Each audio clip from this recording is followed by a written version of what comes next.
नमस्कार मंडळी, स्वागत आहे तुमचं सगळ्यांचं आपल्या लाडक्या यूट्यूब चॅनलवरती। तर आजच्या व्हिडिओमध्ये आपण जाणून घेणार आहे तुमच्या आवडत्या मालिकेची संपूर्ण अपडेट। त्याच्यामुळे व्हिडिओ शेवटपर्यंत बघा आणि चॅनलवरती नसेल तर चॅनलला सबस्क्राइब करायला अजिबात देखील विसरू नका। सावलीने वाजवली चक्क आता ताराच्या कानाखाली, पण नेमकं काय घडलं आणि काय घडलं जरा संपूर्ण अपडेट जाणून घेऊया।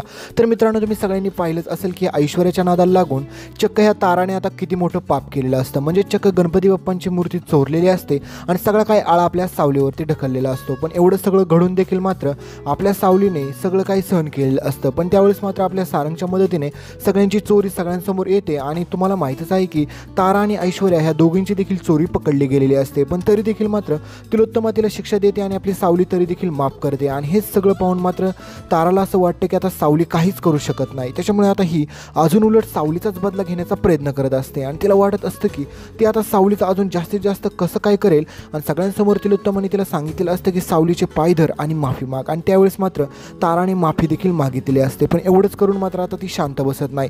ती सोहमपाशी जाते आणि म्हणते की तुझं माझ्यावरती प्रेम नाही, त्याच्यामुळे तू हे सगळं काय करत असतोय आणि तू सारखं त्या सावलीचं नाव घे, सावली सावली कर। पण त्यावेळेस मात्र सोहम म्हणतो की तिच्यात तेवढे गुण तरी आहेत, तुझी ती लायकी देखील नाही आहे। त्यावेळेस मात्र तारा म्हणते की मी त्याचा तर असा बदला घेणार ना, आता मी शांत बसणार नाही।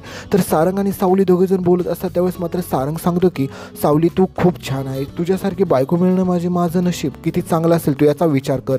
कारण की किती जरी नशीबवान असला तरी तुझ्यासारखी बायकोच भेटू शकत नाही। पण तुम्हाला माहीतच असतं की सावलीने तरी देखील ताराला माफ केलेलं असतं। पण ही तारा एवढी माजोरडी असते की तरी देखील मात्र आपल्या सावलीच्या जीवावरती परत उठलेली असते। तिला वाटतं की आपण सावलीला आता परत जायचा आणि त्रास द्यायचा, कारण की ह्या सगळ्याचा बदला घेतल्याशिवाय आपण शांत बसायचंच नाही। पण ती हे सगळं करत असताना मात्र तिच्या लक्षामध्ये एक गोष्ट येत नाही की हे सगळं केलं तर तिच्या अंगलट ते येणारच। त्यावेळेस मात्र सावली आणि सारंग देखील हेच बोलत असतात की आतापर्यंत तारा मॅडमसोबत मी राहिले ना, त्याच्यामुळे ताराला माहीत आहे की ती आता हे सगळं लक्षात ठेवणार आणि परत ह्या सगळ्याचा बदला घेण्याचा प्रयत्न करणार। पण हे सगळं घडत असताना मात्र तुम्हाला माहीतच आहे की आपल्या सारंगला हे माहीत असतं की तिने किती जरी काय केलं तरी शेवटी तिला त्याची शिक्षा भेटणारच। पण हे सगळं घडल्यामुळे तिलोत्तमाला आणि सावली ह्या दोघींमधील आता दुरावा कमी झालेला असतो, कारण की तिलोत्तमाचा हळूहळू विश्वास मात्र सगळा काही सावलीवरती चाललेला असतो। पण ऐश्वर्याला आता खूप टेन्शन येतं। ऐश्वर्याची आणि ताराची जी काही मैत्री असते त्यामध्ये आता मोठी दरार पडते, कारण की ताराला माहीत झालेलं असतं की ऐश्वर्या स्वतःचं फक्त साधून घेते आणि हा सगळा प्लॅनिंग ऐश्वर्याचा होता।